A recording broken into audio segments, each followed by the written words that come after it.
आय च नंद गोपकुमाराय वृंदाय नमो नमः। तप्त कांचन गौरांगी श्री राधे वृंदावनेश्वरी वृषभानुसुते देवी प्रणमामि श्रीहरिप्रिये। आगच्छ जानकीनाथ जानक्या सह राघव गृहाणमं पूजां च वायुपुत्रादिभिर्युतः। भवानी शंकरौ वन्दे श्रद्धा विश्वासरूपिणौ।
कर देना चाहिए ना सब।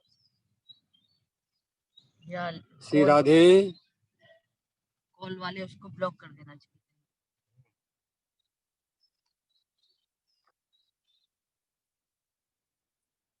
जनक और जननी मेरे लीजय कोटि प्रणाम। आय सुआसिस दीजिए मैं करूं प्रभु गुणगान। गंगा गायत्री गुरु गिरि गोवर्धन गाय। गीता ब्रज भूरवि सुता मैं प्रणवं शीस नवाय। भक्ति भक्त भगवंत गुरु चतुर नाम बपु एक। इनके पद वंदन करूं नासत विघ्न अनेक। वांछा कल्पतरुभ्यश्च कृपा सिंधुभ्य एव च पतितानां पावनेभ्यो वैष्णवेभ्यो नमो नमः। वर्णानामर्थसंहानां रसानां छन्दसामपि मंगलानां च कर्तारौ वन्दे वाणी विनायकौ। मनहरिणी मनमोहिनी श्री राधे सुकुमार।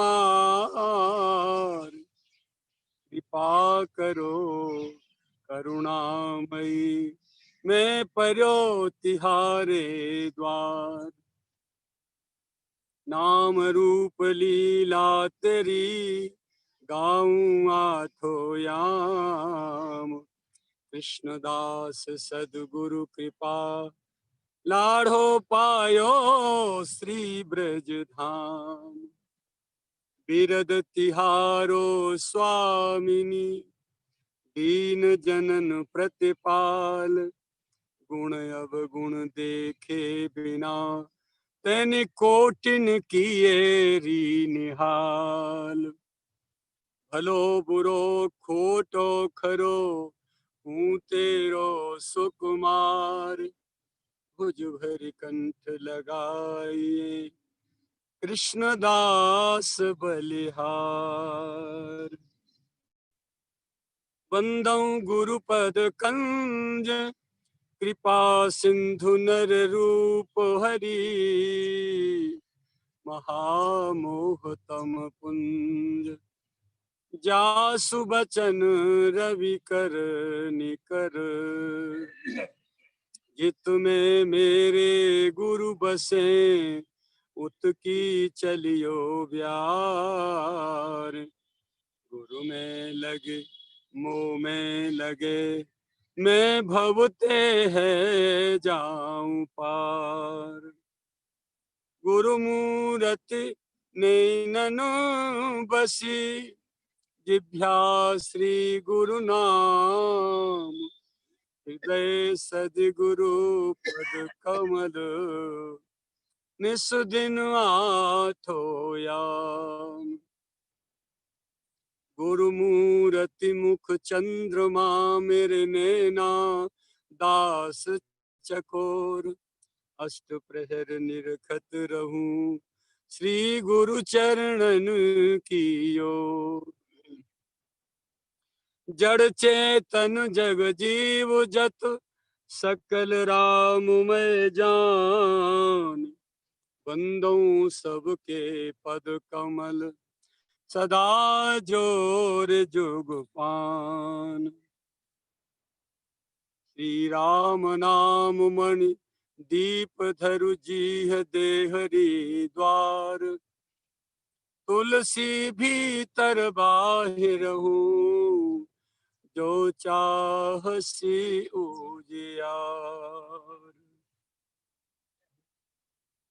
तुलसी भीतर बाहिर हूँ, जो चाहसी उजियार।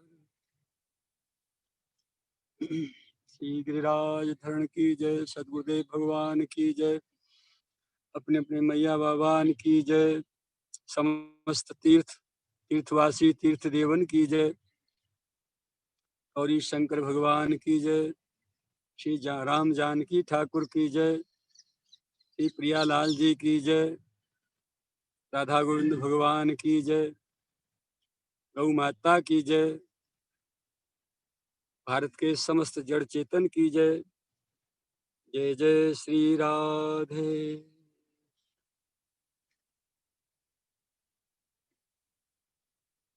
संत चरणानुरागी बड़भागी,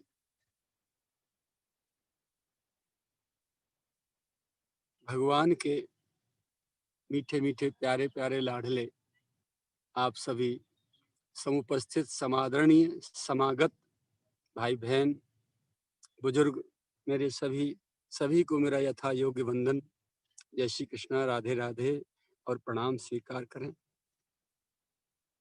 नित्य की भांति गुरु गोविंद की कृपा से हम और आप सभी कागभूषण जी और श्री गरुड़ जी के ज्ञान भक्ति वैराग्य से युक्त बहुत मधुर प्रसंग में गोता लगा रहे हैं। नित्य की भांति क्रमशः आज पुनः उसी निर्मल सरोवर में फिर अवगाहन करेंगे, जैसा गुरु गोविंद श्रवण कराएंगे, हम और आप सभी श्रवण करेंगे। जो चेतन कह जड़ करे, जड़े करे चैतन्य। अस समर्थ रघुनायक है, भजई जीव ते धन्य। सेवक सेव्य भाव बिनु, भवन तरिय उर्गारे।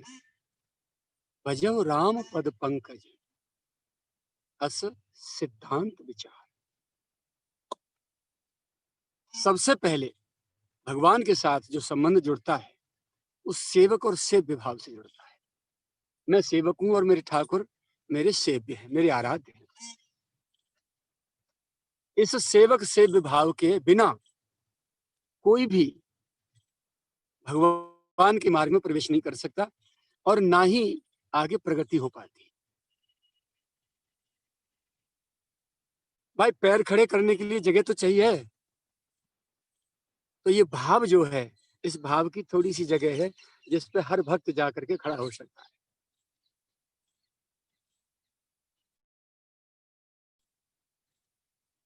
फिर ठाकुर जी के उस स्वरूप को समझे। गरुड़ जी, आपने भगवान को भगवान नहीं समझा, मनुष्य मान लिया। लंका के मैदान में नागपाश काटे, रात दिन आपकी पीठ पे चड्डू खाए के डोल लो ठाकुर, धो रहे हो रात दिन, भारवाही वाहन बने हो उसके उपरांत भी उसकी नर लीला में आपको संदेह हो गया। तो मैं आपसे निवेदन करूं, जो चेतन कहूं जड़ करे, जड़े करे चैतन्य। जो चैतन्य को जड़ बना देता है और जड़ को चैतन्य कर देता है, उसमें प्राण संचार कर देता है। और जिसमें प्राण है उसको प्राण निकाल के जड़वत बना देता है। जिसमें ऐसी पावर, ऐसी शक्ति है,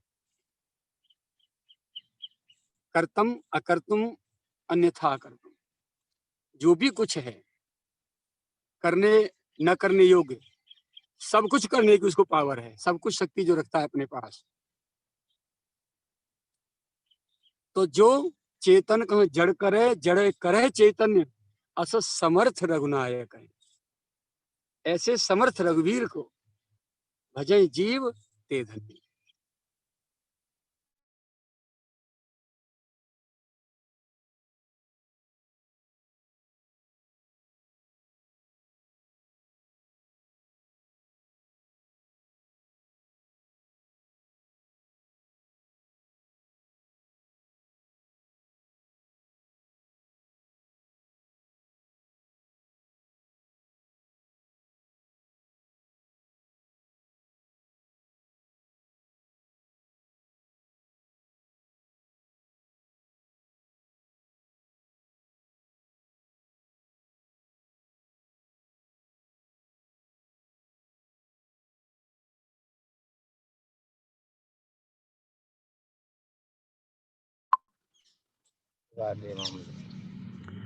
जो चेतन कह जड़ करे, जड़े करे चैतन्य, अस समर्थ रघुनायक है, भजय जीव ते धन्य। अब तक मैंने ज्ञान की चर्चा आपको सुनाई, भक्ति मिश्रित ज्ञान की। कागभूषण जी कह रहे हैं, अब आगे कहो ज्ञान सिद्धांत भुजाई, सुनो भगत मन के प्रभुताई। अब भक्ति रूपी जो मणि है उसकी प्रभुता को श्रवण करो। श्रद्धा रूपी गाय हो, अमुक उसका दूध निकालने वाला ग्वारिया हो, अमुक नोमना हो, अमुक दोहनी हो, कितना वर्णन किया। ये ज्ञान मार्ग की बात रही। अब भक्ति मार्ग क्या करता है, कितनी कठिनता इसमें वर्णन हुई है ज्ञान मार्ग में। इसको सुन करके शायद ही कोई ज्ञान मार्ग की ओर मुख कर पाए, ऐसी कठिनता वर्णन की कागभूषण जी ने। ठीक है ना। अब एकदम सरलता की ओर ले जा रहे हैं। सुनो भगत मणि की प्रभुताई। भक्ति रूपी मणि, सर्प के मणि होती है ना, नागमणि, पर्वतों में जो मणि होती हैं, वो मणियों को बाहर निकाल के रख दिया जाए तो बहुत प्रकाश होता है, दिव्य, बहुत शीतल, बहुत सुहावना, मधुर।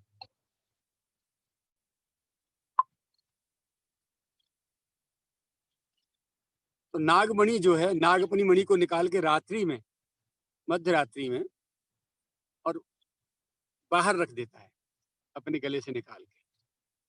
उसके प्रकाश में ओस की कण जो मोती की तरह चमकती हैं, उनको चाट चाट के अपनी जलन शांत करता है।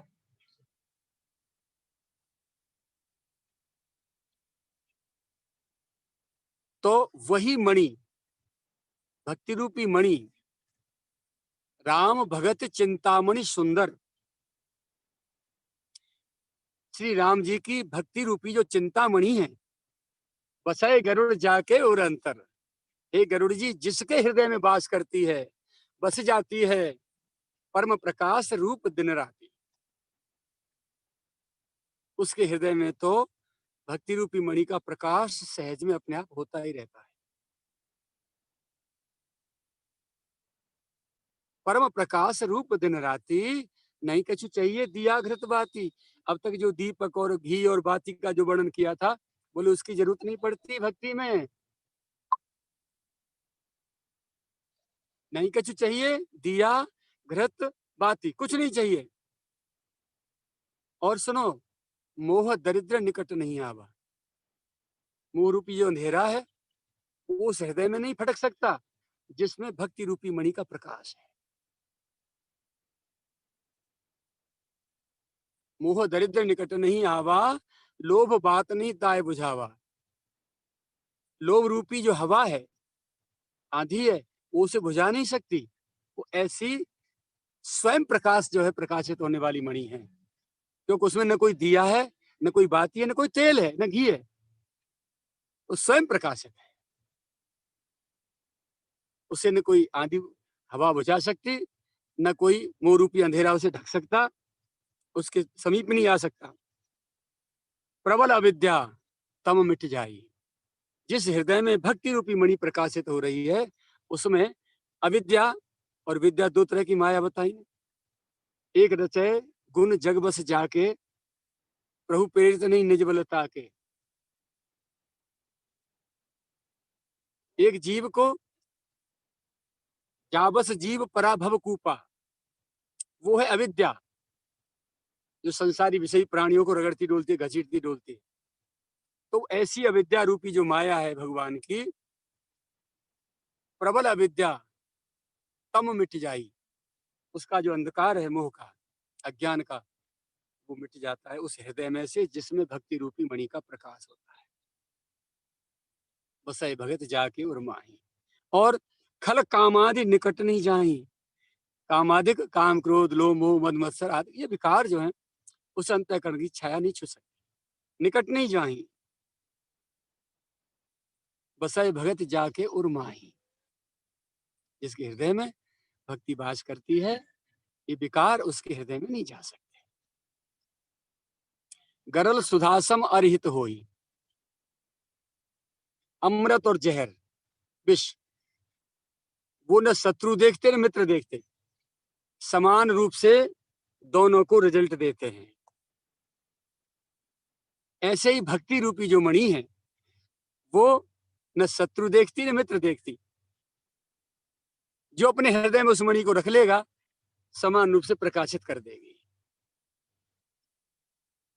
इसका मतलब यह है कि हम भले ही आज तक कितने भी बड़े से बड़े अपराधी हों, अपराध कर चुके हों, past at gone and act in present, भूतकाल को भूल जाए, गया गया सो गया।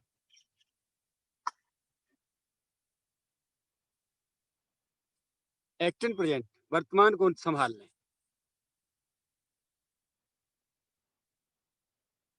हम वर्तमान को छिन्न भिन्न कर देते हैं। कोई गलती हमसे हुई बहुत पहले, तो वो समय पूरा उस गलती को करने में निकाल दिया, और तब से आज तक लगातार उस गलती की याद कर करके इस समय को वर्तमान को नष्ट किए जा रहे हैं। जो बीज बो दिया, अब वो तो फसल काटनी पड़ेगी। कोई भी शुभाशुभ कर्म है, जो बीज बो गए, अब फसल काटनी होगी, तो काटने के लिए तैयार रहो। लेकिन अब यदि चतुर किसान हो, तो हृदय रूपी भूमि को खराब बीज से बचा के रखो। अच्छे शीट्स कॉर्पोरेशन के सुलझे हुए सुधे हुए बीजों का बीजारोपण करो, वो मिलेंगे संतोष से, सत्संग से। कर्म रूपी जो बीज हैं, उनका करने की प्रेरणा, सत्कर्म क्या है और दुष्कर्म क्या है। कई बार ऐसा होता है कि अच्छा कर्म भी हमारे लिए दुष्कर्म बन जाता है।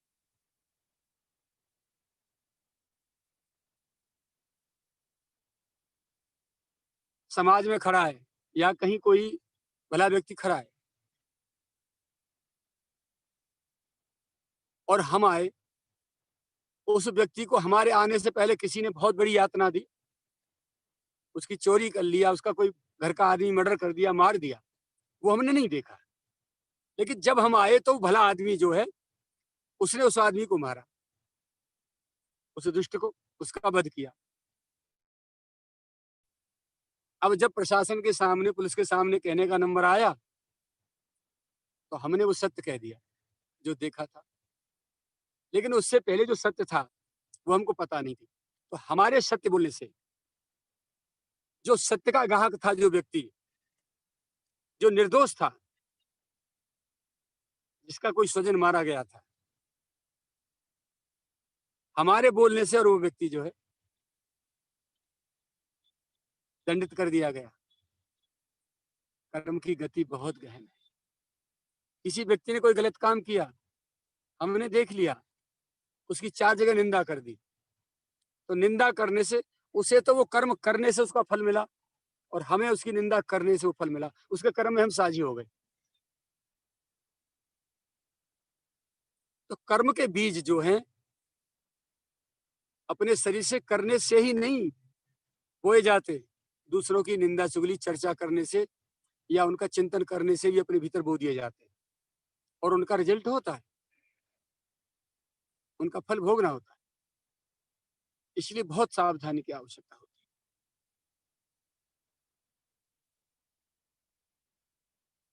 गरल सुधासम अरहित होई, तेहि मन बिनु सुख पावन कोई। भक्ति रूपी मणि के बिना उसी प्रकार जीव सुखी नहीं हो सकता और कोई दूसरा उपाय नहीं है जो जीव को परम शांति प्राप्त हो जाए, जन्म जन्म के लिए उसका आवागमन मिट जाए। केवल और केवल भगवत भक्ति। शत्रु मित्र को जैसे जहर और अमृत समान फल देता है, ऐसे ही भक्ति भी जो है सभी को समान फल देती है। व्यापह मानस रोग न भारी, बड़े से बड़े भयंकर जो मानस रोग हैं वो भी उसको नहीं व्यापते, जिनके बस सब जीव दुखारी। जीव मात्र जिन मानस रोगों से पीड़ित हैं, वो मानस रोग क्या है? काम, क्रोध, लोभ, मोह, मद, मत्सर, ईर्ष्या, राग, द्वेष, छल, कपट, दंभ, अहंकार, झूठ, ये जो भी है, दुराचार, भ्रष्टाचार, अनाचार, ये जो भी है सब मानस रोग हैं जो मन को पीड़ा देते हैं, जो मन को भगवान से विमुख करते हैं। वो मानस रोग, मन की बीमारी बताई है, वो मानस रोग है। तो कागभूषण जी कह रहे हैं कि हे गरुड़ जी, व्यापह मानस रोगन भारी, ये भयंकर से भयंकर, भारी से भारी, बड़े से बड़े जो मानस रोग हैं, ये उसको नहीं व्यापते जिसके हृदय में भक्ति रूपी मणि का प्रकाश होता है। राम भगत मन उर्वस जाके, दुख लवलेसन सपने उतार। राम जी की भक्ति जिसके हृदय में विराजमान है, लवलेस दुख भी उसको नहीं होता। दुख आने के बावजूद भी दुख हमको दुखी नहीं कर सकता, हमको प्रभावित नहीं कर सकता। वो हृदय जिसमें भक्ति विराजमान है किसी भी दुख से सुख से प्रभावित ही नहीं होता, सब में समान हो जाता है। भक्ति की सबसे पहली पहचान है समता।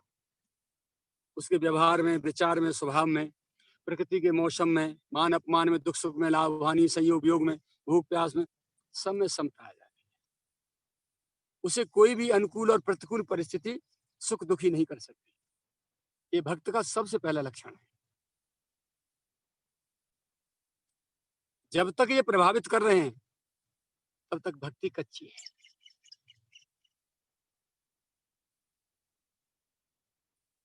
तो राम भगत मन उर्वस जाके, दुख लवलेसन सपने उतार के, चतुर शिरोमणि तेई जगमाही, जे मन लाग सुजतन कराई।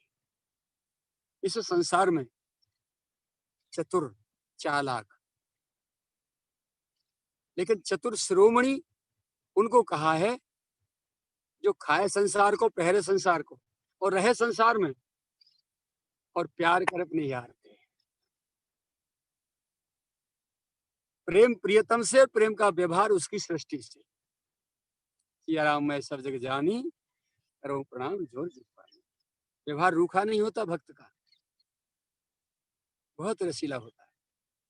चाशनी में डूबे हो जो रसगुल्ला निकले ना बाहर के, तो उते चाटो, मीठो ही मीठो, मोम पानी आ रहा होगा ना। ऐसे ही भक्त का रोम रोम रसाप्लावित होता है, उससे रस बरसता रहता है, क्योंकि भीतर भक्ति रूपी रस भरा है ना। कहीं से भी सुई मार के सुराख कर दो, वहीं से रस निकलने लग जाए, खुरखुराहट नहीं निकलेगी। कड़वाहट नहीं निकलेगी। भक्ति वो रसगुल्ला है। तो वही चतुर शिरोमणि है जो संसार में रहे, संसार का खाए, संसार का पहरे और प्यार करे, प्यार से उस भक्ति को पाने का प्रयास करे। वो चतुर शिरोमणि है। कोई धन पाने का प्रयास कर रहा है, इंडिया छोड़ के और देशों को छोड़ के, अमेरिका जो जिनके डॉलर या पाउंड बड़ी बड़ी पावर की करेंसी है, वहां जा रहे हैं। जैसे आप लोग भी बैठे हो बहुत से, धन प्राप्ति के लिए प्रयास किया आपने, कैसे भी विदेशों में जाके बस गए। तो संसार के लिए तो आप चतुर हैं, लेकिन भक्ति मार्ग में, उपासना मार्ग में आप चतुर नहीं है। अब जो चतुर नहीं है वो क्या हो सकता है? मैं नहीं कहूंगा, आप कहेंगे बाबा गाली दे रहे हैं हमको। जो चतुर नहीं है वो क्या है, वो आप समझ लेना। ये मानव जीवन मिला है भगवान की भक्ति के लिए, और पूरे को खो दिया केवल धन संचय करने में। और संचय कर जाएंगे, उसको चले जाएंगे। जितना खा लिया, पी लिया, पहन लिया, वो तो अपना है। उसके बाद जो संचय करके बैलेंस कर दिया है, उसका क्या होगा पता है आपको? दुर्गति होगी कि सदगति होगी, नहीं पता। और इसी हावड़ दावड़ में, इसी ऊहा पोह में, इसी अंधी दौड़ में पूरा संसार दौड़ रहा है। उससे मानव जीवन में आने के बाद उसे क्या प्राप्त करना है, उसका प्राप्तव्य क्या है, ये उसे पता नहीं है। भटक गया। और भटका क्यों? कि भटकाने वाला संग उसे मिला। संग दोष है, इन्फेक्शन है। चोर जुआरी शराबी की संगति हम करेंगे तो उनका इन्फेक्शन होगा, और उनकी जो बीमारी, अच्छाई बुराई हमारे में आ जाएंगी। ऐसे ही संतों के पास रहेंगे तो जिस कोटि के संत हैं उनका इन्फेक्शन हमको होगा, बीमारी आ जाएगी। कोरोना से बचा रहे ना, गवर्नमेंट बचा रही है कि इन्फेक्शन न हो जाए। इन्फेक्शन लेना हो तो संतों का और भक्तों का लो। और दूसरा कोई इन्फेक्शन स्वीकारो ही मत दुनिया में, वो आपको बीमारी बढ़ाएगा। और संत और भक्तों का इन्फेक्शन आपकी बीमारी काट देगा। मन की, बुद्धि की, हृदय की, अंतःकरण की, शरीर की, आत्मा की जो बीमारी है, सब साफ कर। ऐसा एंटीऑक्सीडेंट है ये। तो चतुर शिरोमणि ते जग माही, जे मन लाग सो जतन कराई। अब पैसा ज्यादा कमा लियो होए तो भाई में संतोष कर ले। अब भगवान की भक्ति कैसे मिले, इसके लिए प्रयास कर लो।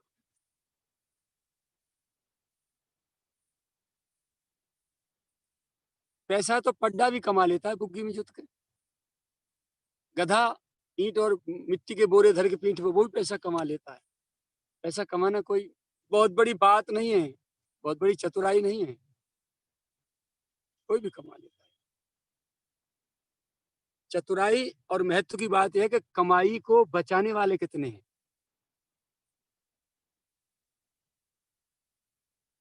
तो मानव जीवन की सच्ची कमाई है भगवान के भजन, भगवान की भक्ति, भगवान की आराधना, भगवान से प्रेम करना।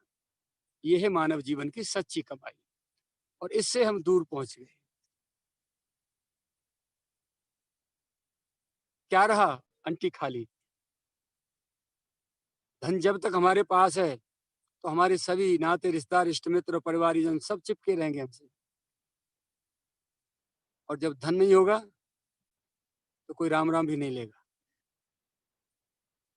पता चली हम सामने सारे हम देख के मुंह छिपा के निकल गए, कहीं मांग न ले। लेकिन जब शरीर को छोड़ के यहाँ से जाएंगे तब वहां की कमाई है कि नहीं है, टिकट है कि नहीं है। और वो टिकट है भजन की, भक्ति की, आराधना की, उपासना की, सदाचार की, भगवान के श्री चरणों की अनुराग की। वो टिकट पार्सल हमारे पास है कि नहीं, ये कभी आज तक नहीं सोच रहे। आज से, अभी से सावधान हो जाए। संसार की लौकिक भौतिक कमाई शरीर के ऊपर छोड़ दें, शरीर करता रहेगा। और वाणी और मन से, हृदय से वहां की कमाई करते चलें, ठाकुर का भजन, उनका चिंतन, उनकी आराधना, उनकी उपासना। क्योंकि प्रेम हृदय की वस्तु है, परम गुह्य अनमोल, परम गुह्य अनमोल। और प्रेम केवल प्रियतम के लिए होता है, और प्रियतम है सबकी परमात्मा।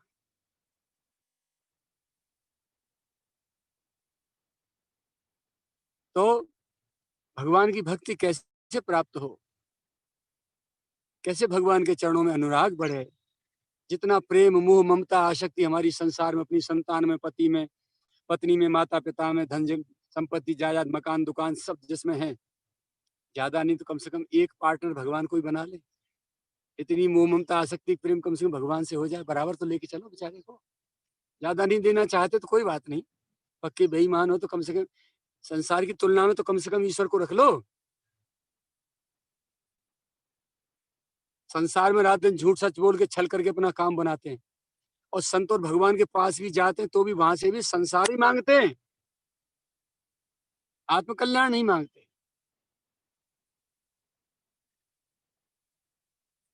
ये धोखा है अपने साथ भी और भगवान के साथ भी, यही है कपट।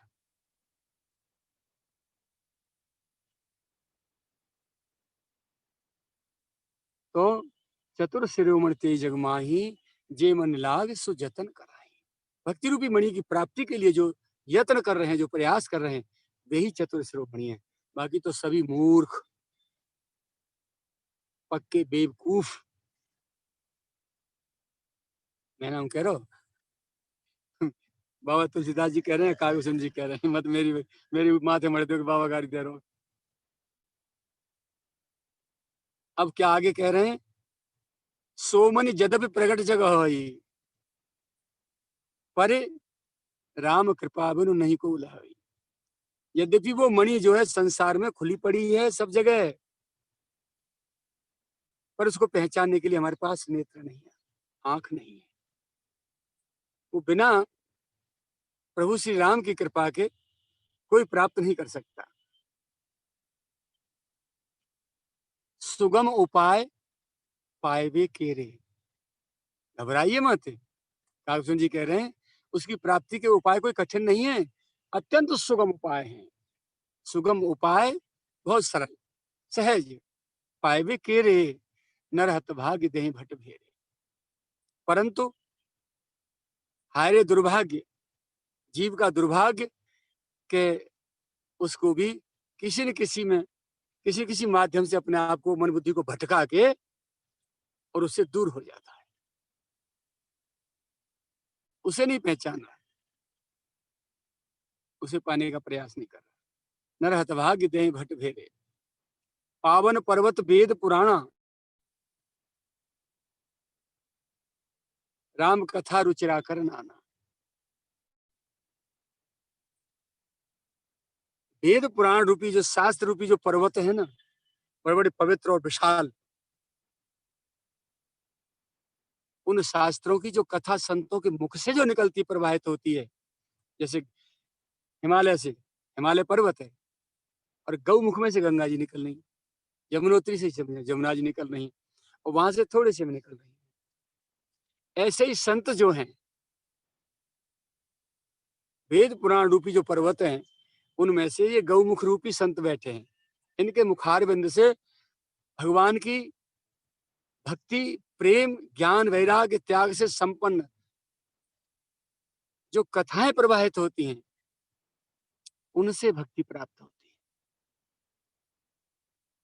पावन पर्वत वेद पुराणा, राम कथा रुचिरा कर नाना, मर्मी सज्जन सुमति कुदारी। पर्वतों को खोद करके जो लोग मणि निकालते हैं ना, उनको मर्मी कहते हैं। वो मर्मी है संत लोग।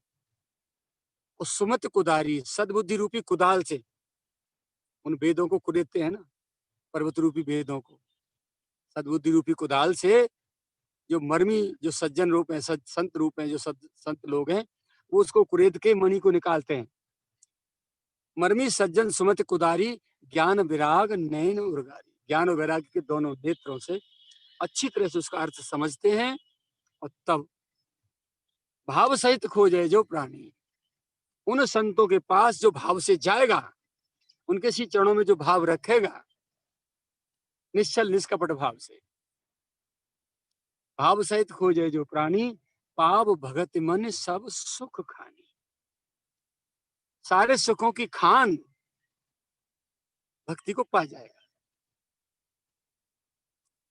और मोरे मन प्रभु अस विश्वासा, राम ते अधिक राम कर दासा। कागभूषण जी कह रहे हैं, गरुड़ जी, मेरे मन में तो इतना विश्वास दृढ़ हो गया है कि राम जी से भी बड़े यदि कोई दुनिया में है तो राम जी के दास है, राम जी के भक्त हैं, राम जी के संत हैं। तथाकथित नहीं, वेशधारी नहीं, जो बिना राम के रह नहीं पा रहे हैं, जिन्हें राम जी के अतिरिक्त और कुछ सुहाता नहीं, भले ही बेस है उनके पास या नहीं है,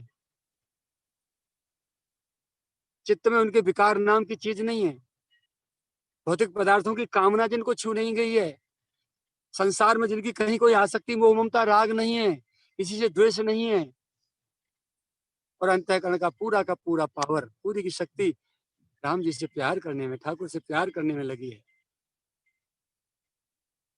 उनको कहा है संत। चाहे पैंट शर्ट में हो, चाहे नारी शरीर में हो, चाहे पुरुष शरीर में हो, चाहे लंगोटी लपेटे बैठे नंगे बैठे हो, चाहे सुंदर से सुंदर भव्य आभूषणों से लदे बैठे हो, चाहे समाज में रह रहे हो, चाहे गृहस्थ हो, चाहे विरक्त हो, चाहे मजदूर हो, चाहे व्यापारी, इससे कोई लेन।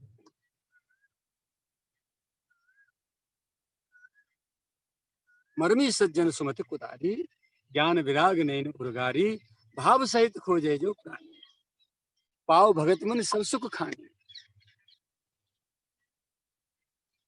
और मोरे मन प्रभु अस विश्वासा, राम ते अधिक राम कर दास। मेरे मन में एक पूरा दृढ़तम विश्वास है कि राम जी से भी बड़े राम जी के दास हैं, राम जी के भक्त हैं। क्यों? सबकर फल हरि भगत सुहाई, और सो बिनु संतन काहू पाई।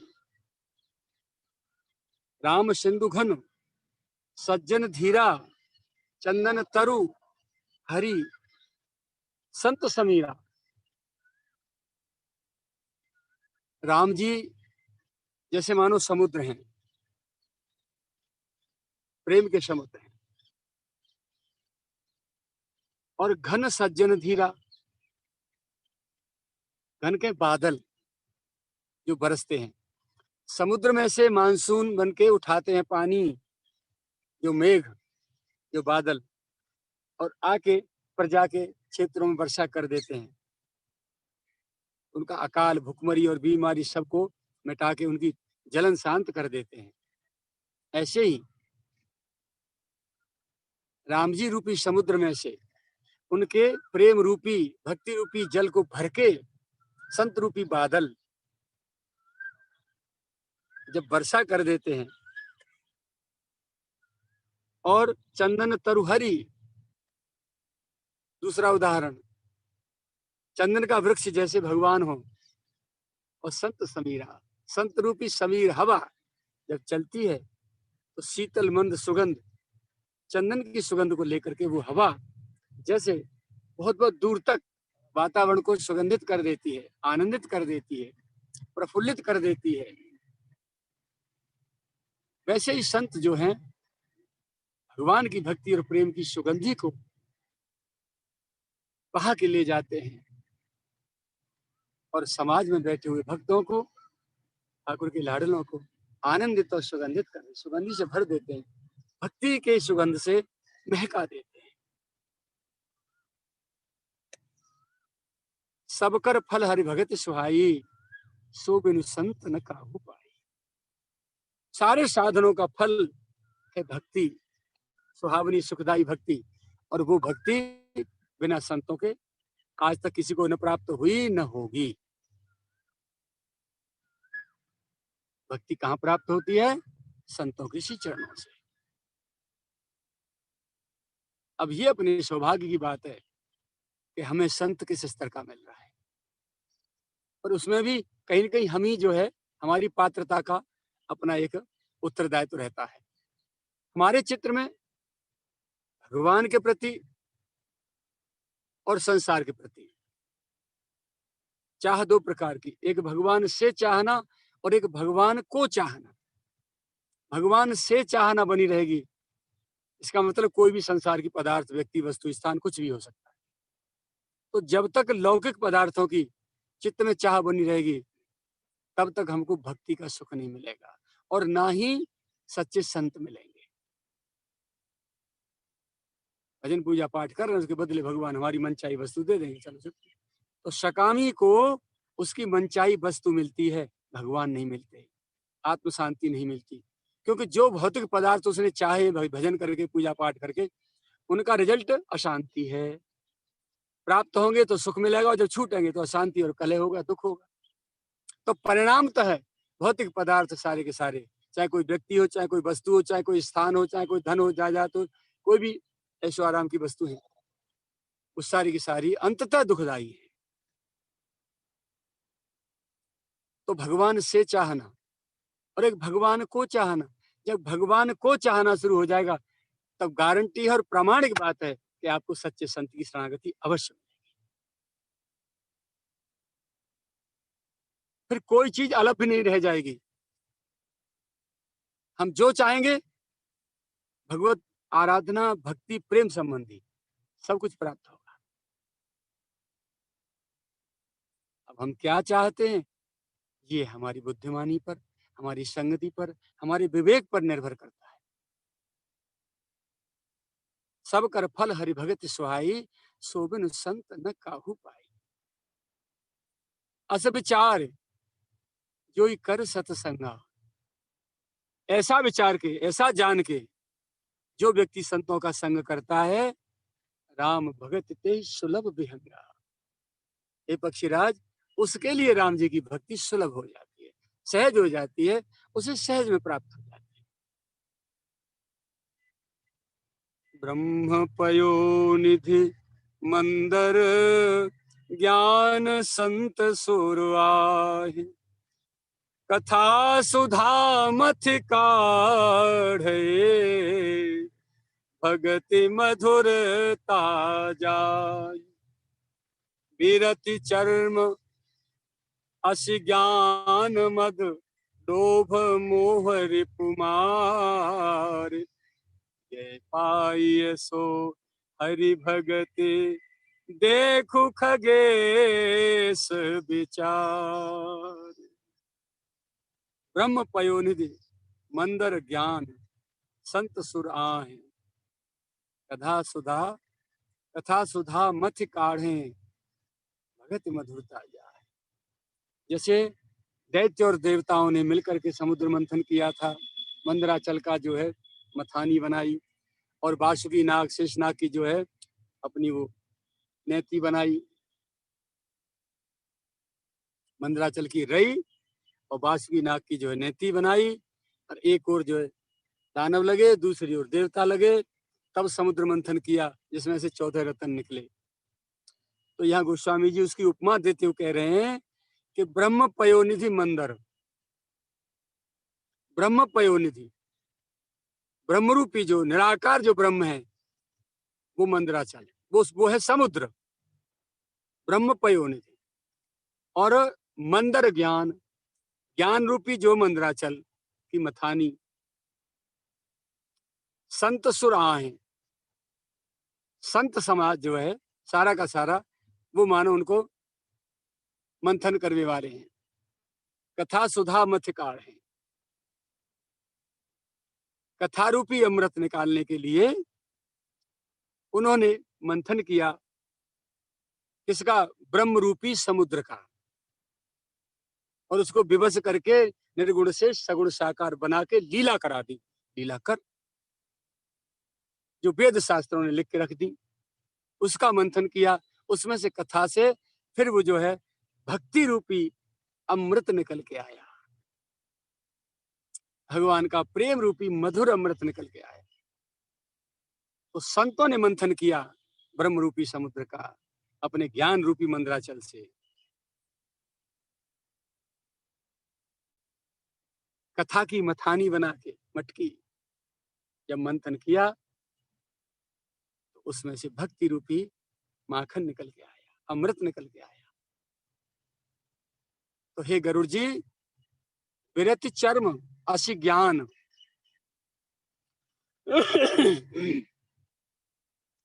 वैराग्य रूपी जो है म्यान और ज्ञान रूपी तलवार। विरति चर्म असी ज्ञान, असी कहते हैं तलवार, ज्ञान रूपी तलवार को वैराग्य रूपी उसमें से म्यान में से निकाल के मद लोभ मोह रिपुमार, ये जो काम क्रोध लोभ मोह मद मत्सर जो शत्रु हैं, बड़े बड़े सुभट, इनका मर्डर किया। वैराग्य रूपी म्यान में से ज्ञान रूपी तलवार निकाल के उस तलवार से अच्छी तरह पकड़ के हैं, या ये कहो कि ज्ञान रूपी ढाल और वैराग्य रूपी जो तलवार लेकर के अपने आप को बचाते हुए काम क्रोधादि विकारों से युद्ध किया और इनको पराजित किया, इनको वध किया इनका, और इसके बाद विजय प्राप्त की। जय पाइये सो हरि भगत, देख खगेश विचार। हे गरुड़ जी, केवल और केवल भक्ति एक ऐसी है जिससे विजय प्राप्त होती है। भक्त भक्ति के बल पर इन शत्रुओं को जीत पाता है, इनसे विजय प्राप्त कर पाता है। उन सप्रेम बोले खगराऊ, जो कृपाल मोहि ऊपर भाऊ। इतनी बात सुनी, फिर गरुड़ जी हाथ जोड़ के कागभूषण जी से बोले। उन्हें ये रहता था कहीं कथा रोक न दे, कहीं कथा विराम न ले जाए। तो पुन सप्रेम बोले खगराऊ, जो कृपाल मोहि ऊपर भाऊ। हे कृपालु, यदि मेरे ऊपर आपका प्रेम है और सच्चा भाव है, नाथ मोहि निज सेवक जानी। पक्षियों के राजा गरुड़ जी कागभूषण जी से कह रहे, हे नाथ, हे सदगुरुदेव, मुझे अपना सच्चा सेवक जान के सप्त प्रश्न मम कहो बखानी, मेरे 7 प्रश्न और हैं, कृपया इनका मुझे उत्तर और मिल जाए, मेरा समाधान और करो। कागभूषण जी बोले, हाँ बिल्कुल, क्यों नहीं, अवश्य। 7 नहीं, 70 हो, 700 हो, 7,000 हो, 7 करोड़ हो, हम जरूर लेंगे। और हम बैठे काय काज, हम तो रात दिन यही काम है, और क्या काम, यही हमारी बिजनेस है, यही हमारी फैक्ट्री है। प्यारे के गुणानुवाद गाना, रसीली रसीली कथाएं कहना, खुद आनंद में रहना और समाज को भी आनंद में रखना। बताओ क्या प्रश्न है आपके? अब वो पूछने लगे, बोले, प्रथमे कहो नाथ मत धीरा, सबते दुर्लभ कवन सहीरा। सबसे पहली जिज्ञासा है कि सबसे दुर्लभ और सबसे कठिन और सबसे महत्वपूर्ण कौन सा शरीर है 84 लाख योनियों, कौन सी योनि? एक बात। फिर दूसरा, बड़ दुख कवन, कवन सुख भारी। दूसरी बात, कौन सा दुख बड़ा है। तीसरी बात, कौन सा सुख बड़ा है। सो संक्षेप है कहो बिचारी। एक बात। फिर संत असंत मरम तुम जानो, तिनकर सहज स्वभाव बखानो।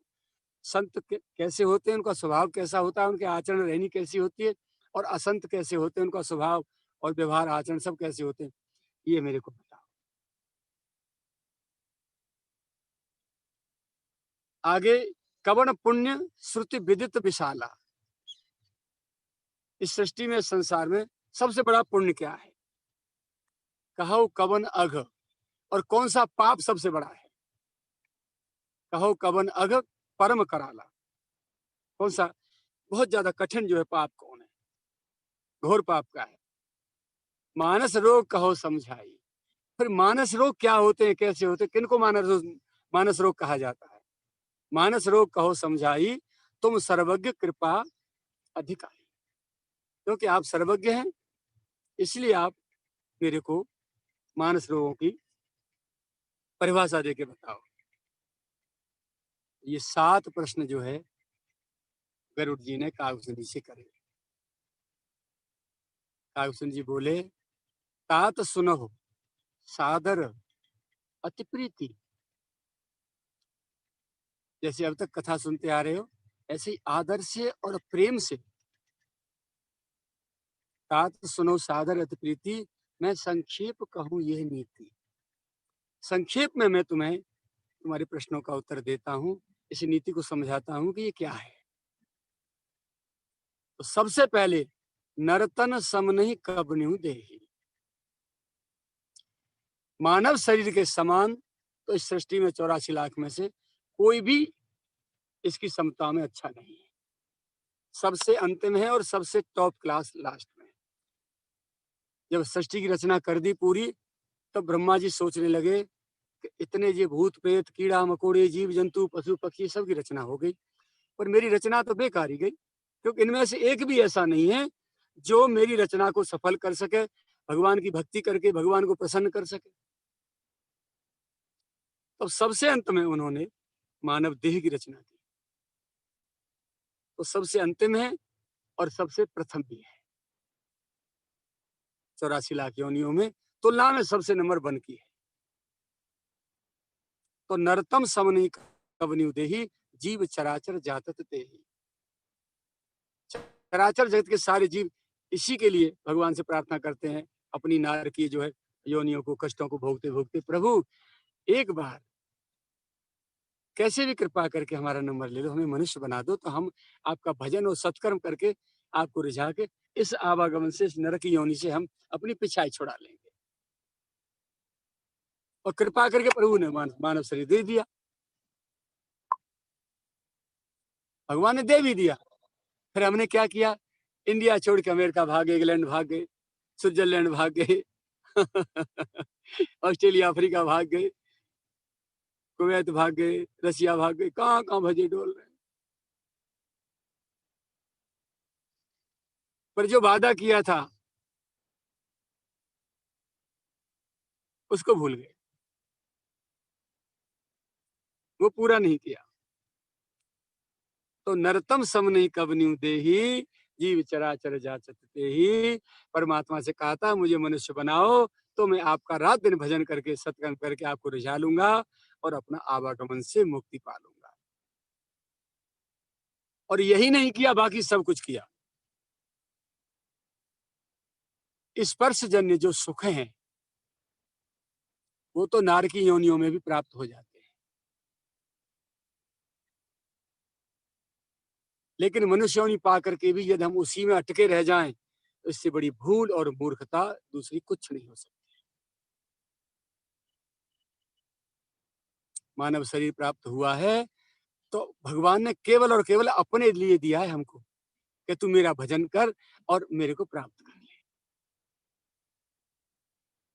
हर महतारी चाहती है मेरा लाल कहीं बाहर भटक रहा है तो मेरे पास आ जाए, कैसे भी आ जाए। ऐसे ही वो जीव मात्र की जननी है परमात्मा, और वो मनुष्य योनि दे करके, और वो सबको बस यही चाहती है कि तुम अब इधर उधर कर्म के उस चक्कर में फेरे में पड़ के और इधर उधर भटको मत। सीधे सत्कर्म, सीधा मार्ग जो बनाया है, वेद वेद मार्ग और संत मार्ग, उससे चल के सीधे मेरे पास आ जाओ। तुम्हें मेरी याद आती कि नहीं आती, पर मुझे तो तुम जब कष्ट पाते हो तो बहुत पीड़ा होती है। किसी माँ के सामने बेटा जो कष्ट पा रहा हो तो कितनी वेदना माँ को होती है। आप माता भी हैं, पिता भी हैं, आप अच्छी तरह जानते भी हैं, अनुभूति आप कर सकते हैं। उतनी अनुभूति हम नहीं कर सकते क्योंकि फक्कड़ बाबा जी हैं। आप माता भी हैं, पिता भी हैं, संतान की पीड़ा को आप समझ सकते हैं। ऐसे ही भगवान समझते हैं जीव मात्र की जो नरक योनि यातना भोग रहे हैं उनकी पीड़ा को। और मनुष्य शरीर पाकर जब उनको हम दुख देते हैं, धोखा देते हैं, उनको भयंकर कष्ट होता है। जब अनुचित कर्म करते हैं, मनुष्य योनि में पाकर के जो हमको कर्म नहीं करने चाहिए, पशुओं जैसे कर्मों को करते हैं, तो उन कर्मों को देख करके हमारी जो जन्म जन्म की जननी है परमात्मा, उनको अपार कष्ट होता है।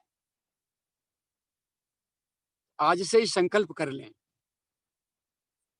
नौकरी मजदूरी व्यापार में तो जीविकोपार्जन के लिए ही, मात्र जीविकोपार्जन के लिए प्रवेश करेंगे। हाय हाय में दिल और दिमाग इसको नहीं देंगे। तू जो दे देगा सरकार जो दे देगी कोटा डीलर उसी को उसी हिसाब से डिस्ट्रीब्यूट कर देगा। तो मैं तो कोटा डीलर हूँ, मालिक नहीं, मालिक तो तू है। मेरे द्वारा तूने जो आत्माएं प्रकट कराई हैं उनका पोषण करने का मेरा उत्तरदायित्व तूने सौंपा है, तो तू जो दे देगा मैं यहाँ सप्लाई कर दूंगा। कभी घी घना, कभी मुट्ठी चना, कभी उनको भी मना। तो मानव जीवन के जो मूल्य हैं उनका मूल्यांकन करना बहुत आवश्यक है, और सही सही इसका मूल्यांकन तो संतों की संगति से, उनकी शरणागति से प्राप्त होगा। व्यापारी के पास बैठेंगे व्यापार की बात होगी, चोर के पास बैठेंगे चोरी की बात होगी, शराबी के पास बैठेंगे शराबी की बात करेगा वो शराब की। इसीलिए संतों के पास जब बैठोगे तो भगवान की बात सुनने को मिलेगी। संसार में रहते हुए भी, सांसारिक जीवन जीते हुए भी हमारा जीवन निश्चित रूप से भगवान के लिए बन जाएगा। कुछ अंश भगवान के लिए जीवन का समर्पित होता चला जाएगा, और अंत में जब उत्तरदायित्व पूरे हो जाएंगे तो पूरा का पूरा भगवान को चला जाएगा। पर यह संभव है केवल और केवल संतों की संगति से। पहले अपनी इच्छाएं शांत करें, समाप्त ना करें तो कोई बात नहीं, शांत कर लें जो बढ़ रही हैं, और फिर संतों की शरणागति ले लें। क्योंकि संत तो शांति, समता, स्नेह के धाम होते हैं। उनकी शरणागति से हमें निश्चय ही परम शांति की प्राप्ति होगी। तो नरतम सम नहीं कवन्यु देही, जीव चराचर जाचत देही। चराचर जीव इसी को जांचते, मांगते, इच्छा करते, प्रभु हमको मनुष्य बना दो, प्रभु हमको मनुष्य बना दो। हम भजन करके आपकी आराधना करके आपको प्रसन्न कर लेंगे। अब आगे, नरक स्वर्ग अपवर्ग नशेनी, ज्ञान विराग भगत शुभ देनी। सो तनुधर हरि भजय न जेनर, होय विषयरत मंद मंद तर। नरक स्वर्ग की, अपवर्ग की, अपवर्ग है परम पद भगवान का। नरक स्वर्ग, दुष्कर्म करेंगे नरक में जाएंगे, पुण्य करेंगे तो स्वर्ग में जाएंगे, लेकिन सत्कर्म करेंगे तो अपवर्ग, भगवान के धाम को जाएंगे।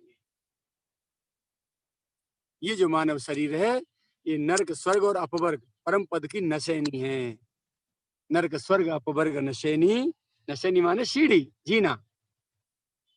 ज्ञान विराग भगत शुभ देनी, ज्ञान वैराग और भक्ति को देने वाली भी है। सो तनु धर हरि भजय न जेनर। ऐसे इस शरीर को पा करके भी जो भगवान का भजन नहीं करते, केवल माया का भजन करते हैं, होय विषयरत मंद मंद तर। और विषयों में धीरे धीरे धीरे धीरे सुख लेते लेते, आनंदित होते होते विषयों में प्रवेश कर जाते हैं। कांच किरिच बदलेते लेही, करते डार परस मन दे। वो तो ऐसे मानो जैसे पारसमणि को फेंक के उसके बदले में कांच का टुकड़ा ले लिया हो। सांसारिक पदार्थ भगवान की भक्ति और भजन को छोड़ के मानो जैसे मानो कांच का टुकड़ा ले लिया हो। अब बताइए बुद्धिमानी है क्या? पारस को जिस लोहे से छुड़ाओगे सोना बन जाएगा, वो पारसमणि को फेंक के जो केवल कांच का टुकड़ा ले रहा है चमकदार देख के, तो मूर्खता रही ना उसकी।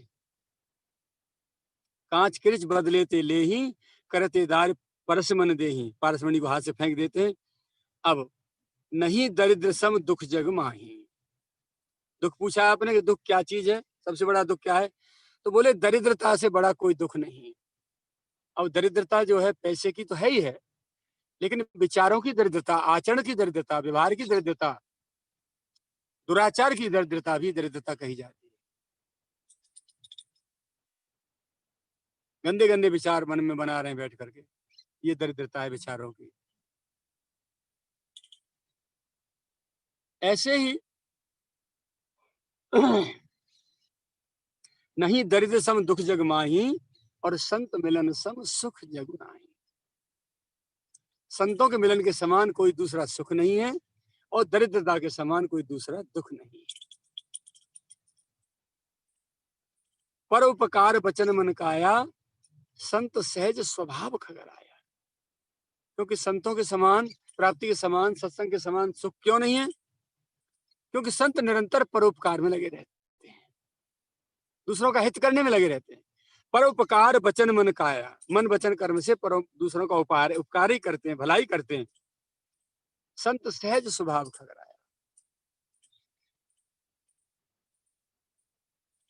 हे गरुड़ जी, संतों का सहज स्वभाव है, बनावट नहीं है इसमें।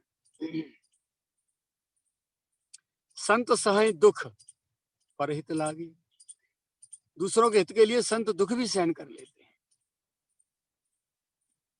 संत सहे दुख परहित लागी, पर दुख हेतु असंत अभागी। संत तो दूसरों के लिए स्वयं दुख सहन करते हैं, लेकिन दुष्ट लोग तो दूसरों को स्वयं दुखी करते हैं, अपनी सुख की चाहत में दूसरों को दुख देते हैं। भुज तरुसम संत कृपाला, कल वृक्ष के समान संत कृपालु होते हैं। कल वृक्ष जो है स्वर्ग में है, उसके नीचे बैठने से जो मन चाहो, जो कामना करो, वही वस्तु प्राप्त होती है। इसलिए देवता निरंतर ईश्वर की सामग्री मांगते मांगते और उनको भोगते भोगते झिकते नहीं। तो भुज तरुसम संत कृपाला, कल वृक्ष के समान जो है संत महापुरुष जो है कृपालु होते हैं। परहित नित से विपत्ति विशाला, दूसरों के हित के लिए निरंतर जो है विपत्ति सहन करने को तैयार रहते हैं। सन एव खल परबंधन करही, काल कड़ाए विपत्ति सह मरही। दुष्टों का स्वभाव कैसा होता है? सन हो ना, सन बीजा का जो बीज पेड़ होता है उसे पोखर में गाड़ देते हैं। जब गल जाता है तो उसकी ऊपर से जो खाल होती है, किसान उसे जो है उतार लेता है, लकड़ी को इधर जलाने काम ले लेता है, फिर उसे कूट के उसकी रस्सी बनाता है। उस रस्सी से किसी को भी बांध लेता है, पशु को, और किसी भी अपने घर की छप्पर झोपड़ी बांस खम बुर्जी बिटोरा कोई भी बंधन का काम करता है वो है। तो सनैव खल पर बंधन करे, सन की तरह दूसरों का बंधन करके दुष्ट लोग जो हैं खाल कढ़ाए विपत्ति सह मरे, अपनी खाल को कढ़ा के विपत्ति सहन करके मर जाते हैं, चले जाते हैं, पर दूसरों को दुख देना नहीं छोड़ते। खल बिन स्वार्थ पर अपकारी, बिना स्वार्थ के अकारण जो दूसरों को दुख देते हैं दुष्ट लोग। अहिमूसक सुनो रुगारी, जैसे सर्प और चूहा बंदर, इनका कोई स्वार्थ थोड़ी है, पर बिना किसी स्वार्थ के अकारण दूसरों को कष्ट दे, बने हुए काम को बिगाड़ते हैं। ऐसे ही दुष्टों का स्वभाव होता है। पर संपदा विनाश नसाही, और जिम सच हत्य हिम उपल बिलाही। दूसरों की संपत्ति को नष्ट करके स्वयं भी नष्ट हो जाते हैं। कैसे? जैसे ओला पड़ा, पहले फसल नष्ट की, पीछे खुद नष्ट हो गया। पर संपदा विनाश नसाई, जिम सच हत्य हिम उपल बिलाही। जैसे फसल को नष्ट करके ओला खुद नष्ट हो जाता है, ऐसे दुष्टों का स्वभाव होता है। दुष्ट उदय जग आरत हेतु, दुष्टों का प्रादुर्भाव तो, दुष्टों का जन्म तो दूसरों को कष्ट देने के लिए होता है। सदा यथा प्रसिद्ध अधम ग्रह केतु, जैसे राहु केतु है ना, वो हमेशा सूर्य चंद्र को दुख देते हैं। संत उदय संतत सुखकारी, इसके विपरीत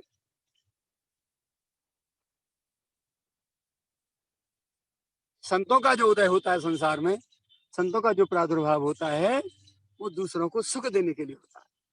संतत सुखकारी, निरंतर दूसरों को उनसे सुख मिलता है।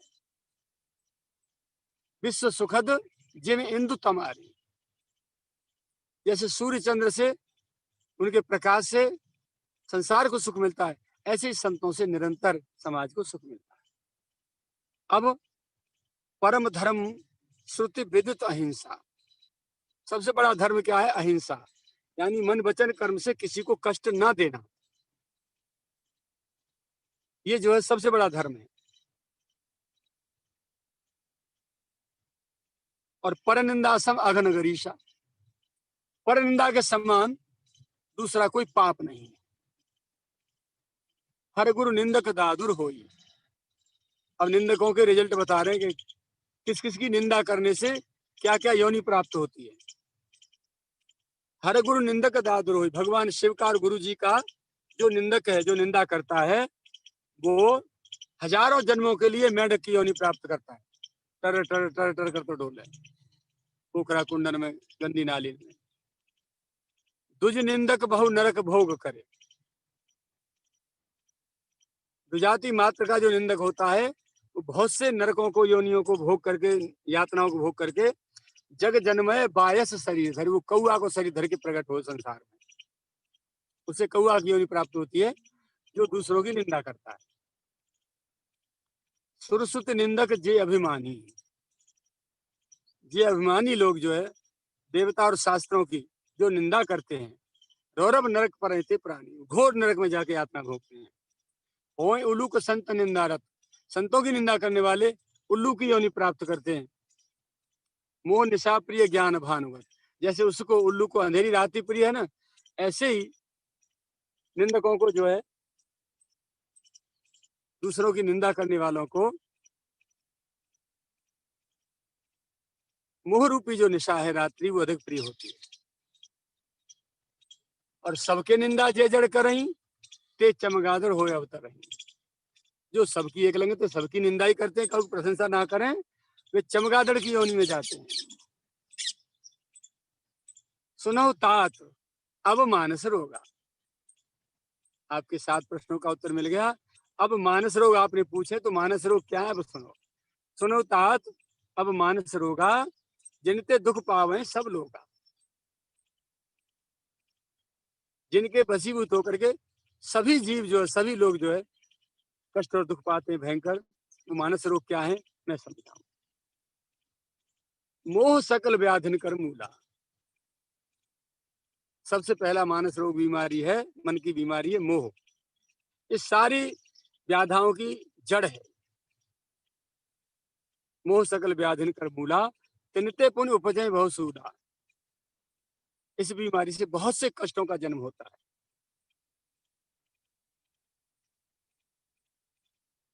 काम बात कफ लोभ अपारा। काम जो है वायु का रोग है, और लोभ जो है कफ, कफ की बीमारी है। काम बात कफ लोभ अपारा। क्रोध पित्त। क्रोध जो है पित्त है, पित्त की बीमारी है, नित्य छाती जा रहा। क्रोधी आदमी निरंतर, जैसे पित्त से छाती जलती है, ऐसे क्रोध से छाती जलती है, तो इसको पित्त की उपमा दी गई है बीमारी में।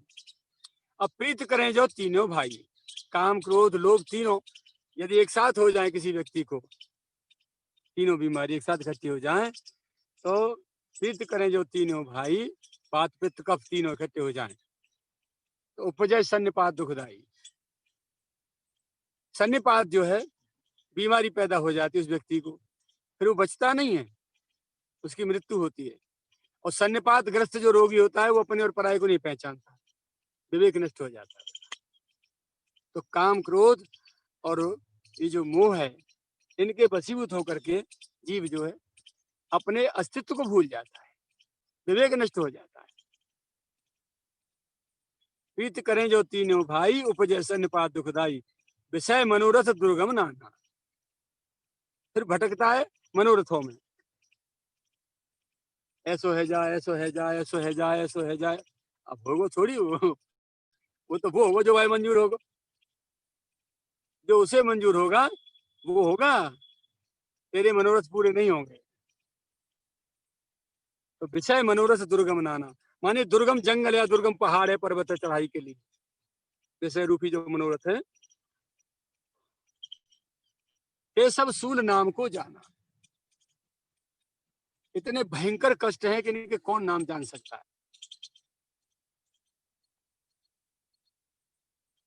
बहुत कष्टदायक रोग हैं ये। अब ममता दाद, ये मानस रोग हैं, काम क्रोध लोभ मोह ममता आसक्ति ये सब। तो ममता ये मानो दाद की बीमारी। और कंडू, कंडू कहते हैं डाह भीतर, यानी कैसे सोतिया डाहते फुके जा रहे हो भैया, किसी की चढ़ती बढ़ती को देख करके, विकास को देख करके जो चित्त में ढहा होता है, उसे कंडुआ कहते हैं, कंडू। वो है क्षयी, छाजन को रोग। ममता दाद कंडू ईर्षाई।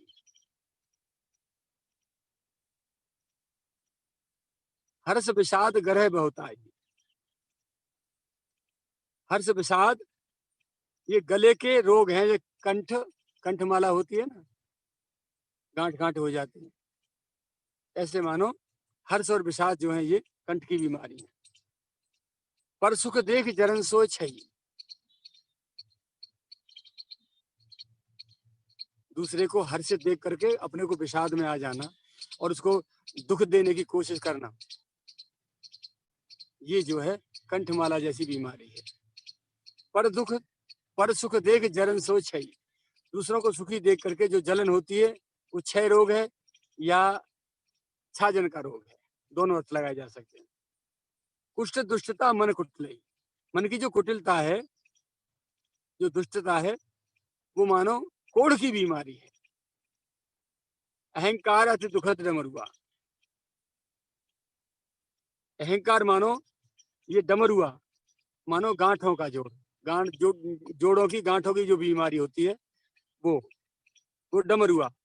और दम कपट मद मान नेहरुआ। और दम कपट जो है, मद और मान जो है, ये नेहरुआ मानी नसों की बीमारी है। कृष्णा उदर विद्यत भारी। कृष्णा दो मानो जलोदर की बीमारी है गई हो। त्रिविध ईसना तरुण तिजारी। तीनों प्रकार की सुत वित्त लोक ईसना तेजी। उत्तेषणा, वित्तेषणा और लोकेषणा, ये तीनों प्रकार की जो ईसना है, ये मानो तिजारी, तीसरे दिन आने वाला बुखार है। जुग विधि ज्वर मत्सर अभिवेका। दोनों प्रकार के जो ज्वर हैं वो मत्सर अविवेका। अविवेक और मत्सर, मूर्खता, और मत्सर कहते हैं दूसरों से ईर्ष्या करना, निस्वार्थ। तो ये दोनों जो है, दोनों प्रकार के बुखार हैं। कहा लगे कहूं कुरोग अनेका। इतने कुरोग अनेक हैं कि मैं कहां तक बखान करूं। एक व्याधि बस नर मरे, और ये असाध्य बहुव्याध है। इनमें तो एक बीमारी कोई है जाए काहू, आदमी मरे ही निकले। और ये इतनी असाध्य बीमारी, इनको कोई इलाज होना, और एक साथ सबरी सबरी एक में है जाए तो कैसे बचे। एक व्याधि बस नर मरे, ये असाध्य बहुव्याध, पीड़े संतत जीव को।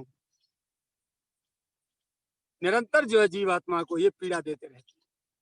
सो के मिले है समाज, फिर वो समाधि कैसे प्राप्त कर सकता है, नहीं कर सकता। नेम धर्म आचार तप।